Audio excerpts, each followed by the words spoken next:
اس کے بارے میں اب تو کوئی شک و شبے کی گنجائش رہ ہی نہیں گئی کہ تمباکو صحت کے لیے مضر ہے۔ دنیا میں تمباکو نوشی سے چھٹکارے کے لیے مختلف مصنوعات تیار کی جا رہی ہیں، جن میں ای سگریٹ بھی ہے۔ سویڈن خود کو دنیا کا پہلا ایسا ملک بنانا چاہتا ہے جو تمباکو نوشی سے پاک ہو۔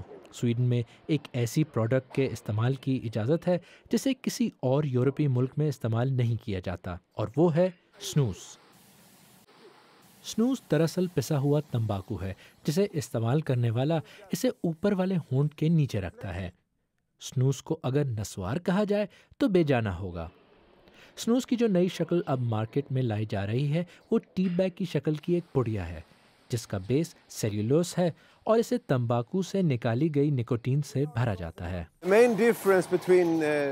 نکوٹین پاؤچ اور روایتی سویڈش سنوس میں بنیادی فرق یہ ہے کہ نکوٹین پاؤچ میں تمباکو بالکل نہیں ہے، یہ سیلولوز بیس ہے اور ہم اس میں تمباکو سے نکالی جانے والی نکوٹین ملا دیتے ہیں۔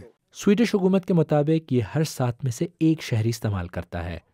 جب سے حکومت نے سنوس کو استعمال کی اجازت دی ہے، اس وقت سے سویڈن میں سگریٹ پینے والوں کی تعداد 15% سے گھٹ کر 5% رہ گئی ہے۔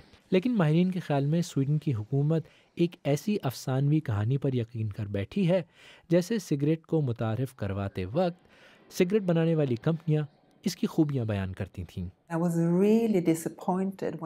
جب مجھے سمجھ آئی کہ حکومت سنوس پر ٹیکس کم اور سگریٹ پر اضافہ کر رہی ہے تو مجھے حیرت اور مایوسی ہوئی۔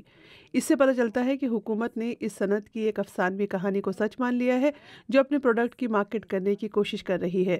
یہ صحت مند مصنوعات نہیں ہے، لہٰذا ہمیں نوجوان نسل کی حفاظت کرنے کی ضرورت ہے۔